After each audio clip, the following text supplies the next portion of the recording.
మోసపోయి బతకడం ఎందుకు? చివరికి పొద్దున నువ్వు చావడానికి మెడికల్ షాప్కి వెళ్తే వాడు కూడా నీకు విషయం ఇవ్వకుండా మోసం చేశాడు.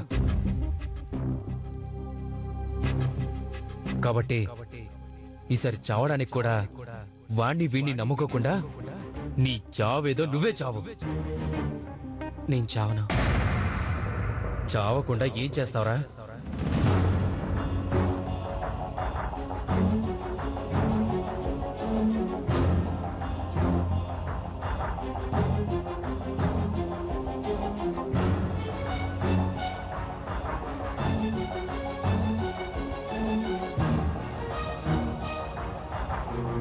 ఎందుకు చావాలరా?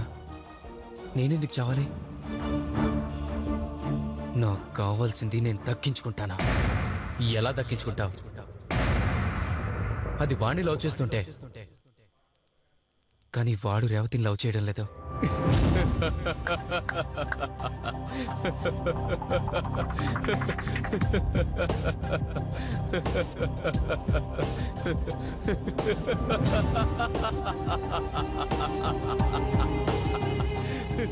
ఎందుకన్నావు?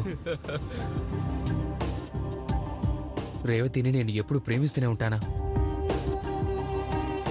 ఆ ప్రేమని ఎవరి కోసమో దేనికోసమో నేను వదులుకోను.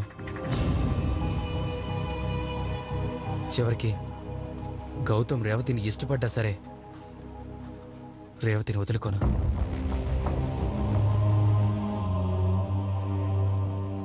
రేవతిని ప్రేమిస్తాను, ప్రేమిస్తూనే ఉంటానా? ఎట్టి పరిస్థితుల్లోనూ రేవతిని నేను దక్కించుకుంటానా? దానికోసం నేను ఏం చేయడానికైనా సిద్ధంగా ఉంటానా? నేను చావడానికే కాదు, చంపడానికైనా సరే.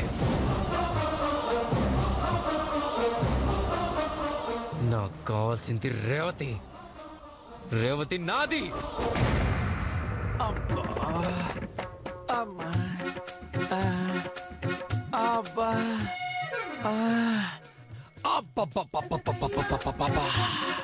కూసని కదిలిపోయినా కదరా సావే. ఈ ఇద్దరు ఆడోళ్ళని సైకిల్లో కూసోపెట్టుకొని తొక్కినానా నడు కలుక్కమంటా ఉండదే. తొడలు వాచిపోయే జ్వరం వచ్చేటట్టుగా ఉండదే.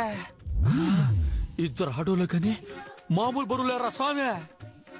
నాకు నోరుండదు కాబట్టి నా గోడు వెళ్ళబోసుకుంటా ఉండా. పాపం ఆ డొక్కు సైకిల్ ఎంత నలిగిపోయిందో.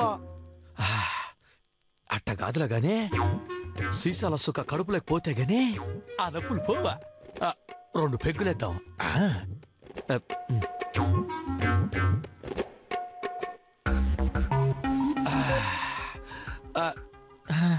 ఏందో జ్యూస్ వేద్దామంటే కంపెనీ ఇచ్చేవాడు కూడా లేకుండా పాయా. చివరిగా కర్రోడితో మందేయాల్సి వచ్చిందే. వాడు కూడా మన మీద దేనికి అలిగినట్టున్నాడు. అందుకే ఇప్పుడు వచ్చినట్లేడు. మందు వచ్చేవాడికి మందు బాటలే తోడు. అయ్యా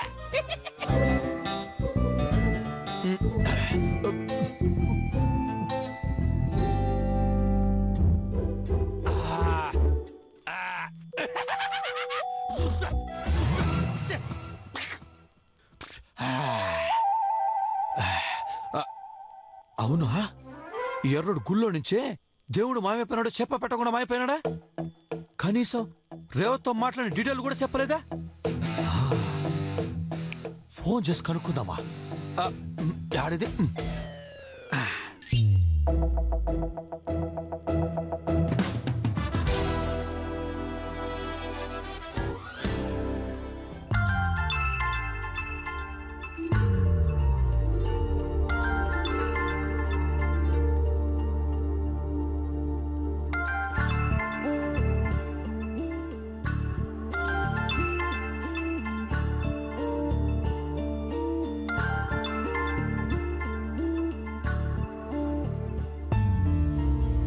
హలో.